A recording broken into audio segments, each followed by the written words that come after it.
Ассаламу алейкум туугандар, кандайсыздар? Назарыңыздарда кайрадан эле Ош реклама каналы. Бүгүн 25 апрель 2025 жыл туугандар. Мен сиздерге Жапалак тарапта жайгашкан, шаарга караган Ак Бура 1 жаңы конушунан сатыла турган ушул үй тууралуу маалымат бермекчимин. Жери 4 соток, кызыл китеби бар. Коммуникация боюнча айта турган болсок, таза суу, свет, септик, кудук бардыгы бар экен. Үйгө киргениңиздерде мына бул жакта 2 кабаттуу чоң үйү, подвал менен, солго бурулсаңыздар бул жагы туугандар. Вратаны ачып киргениңиздерде 2 кабаттуу времянка сыяктуу кошумча курулушу. Бул жерде эс айтып атат, мына подвалын ылдый тарабын продуктовый магазинге ылайыктаганбыз дейт. Өйдө тарабын швейный цехке туугандар. Ошону эске алыңыздар. Ошол проект боюнча салып ишти кылсаңыздар болот. Же болбосо кааласаңыздар жилой кылып деле времянка сыяктуу кылып ремонт кылып өтүрүп кирип жашай берсеңиздер болот.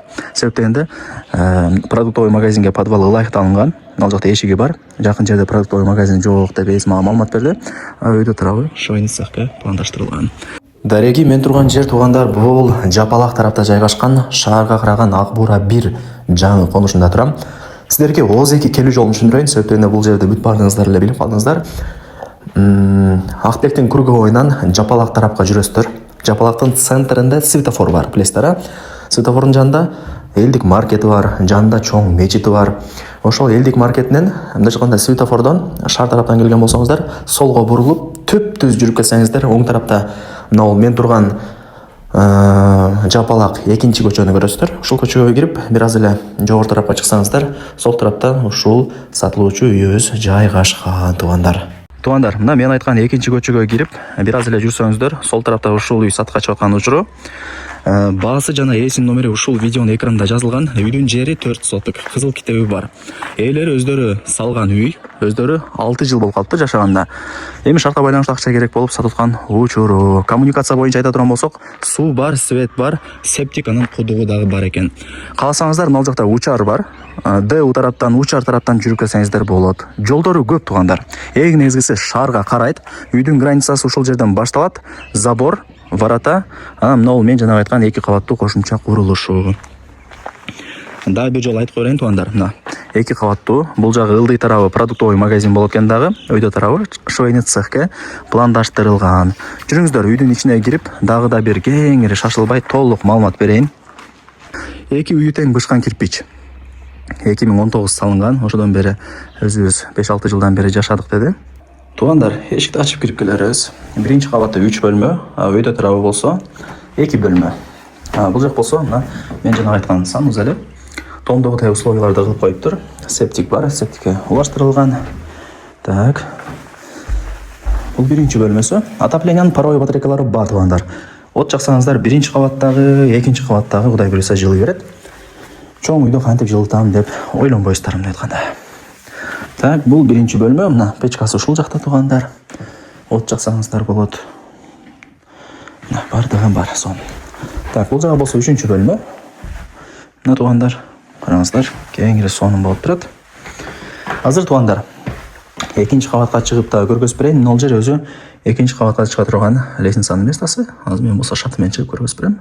Биринчи кабат менен экинчи кабаттын ортосунда туугандар. Мына монолит плита ташталган, бышкан кирпич эң негизгиси. Лестница менен экинчи кабатка дагы чыктык. Так, бул экинчи кабаттын биринчи бөлмөсү.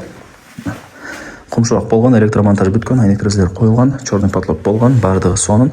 Жакшы жери, мына экинчи кабатта дагы паровой отоплениянын батарейкалары, андай трубалары чыгарылган. Батарейканы орнотуп койсоңуздар, радиаторлордо. Бул экинчи кабатта Кудай буйруса жылый берет. Планировкасы биринчи кабаттыкы дагы, экинчи кабаттыкы дагы окшош болгону. Мына комната чоң болуп турат. Конок бөлмө, гостиный. Ушундай. Так. Мына жер болсо дагы бир лестница менен чыкканда бош орундук болуп калат. Автоматтар орнотулган, бардыгы жакшы. Анан туугандар, бул экинчи кабаттын негизи санузелдин местосы, бирок балкон кылып койсоңуздар болот, закрытый кылып. Жайында ушул жерде салкында олтурсаңыздар болот. Ушул жерден айылдын бурч-бурчтары сонун болуп көрүнүп турат экен. Бышкан кирпич, сейсмопоискалыгына бүт бардыгы орнотулган. Анан ар бир кабаттын ортосуна монолит плита дагы ташталган. Бул жак болсо под лестница мындай бир кудук сактагыч деди. Бачоң көрүп атасыздарбы? Запасной суу деле сактап койгон, кокустукка. Так, анан үйдүн артында 1,5 метр место дагы калтырылыптыр. Бардыгы жакшы, сонун. Так. Бул жагы болсо көмүркана, отункана дегендей. Туугандар. Так. Бул жак подвал болуп калат. Ылдыйракка деле өтүп көргөзүп берип коеюн.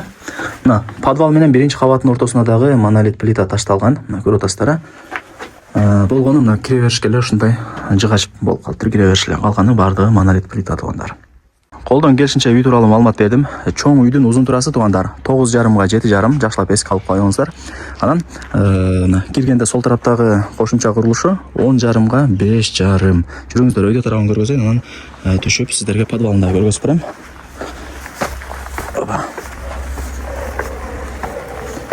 Кире бериши ушундай. Бул жак болсо санузел. Эми карап көрөсүздөр кийин. Так, бул жагы болсо мына ушундай чоң бөлмө. Ортосунан жандай легкий конструктура кылып тосуп, 2 бөлмө кылып жасап алса дагы болот деп эс айтты. Себептенде өтө чоң экен.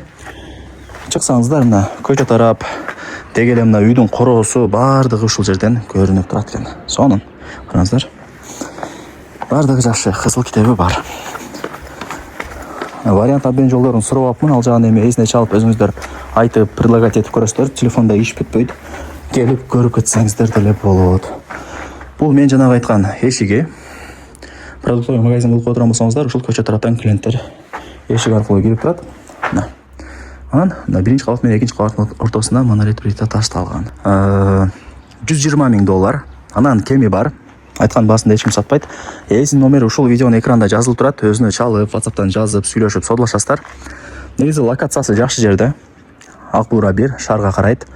Жолдор деле Кудай буйрса бүтүп асфальт болуп калса кыйла көтөрүлөт. Шаарга деле жакын, көп деле алыс эмес. 5 кошкон эл эң негизгиси, ошону эске алыңыздар. $120,000, анан кеми бар. Барыңыздарга ийгилик, колдон чарбаңыздар. Келип эле жашай турган үйлөрдүн бири.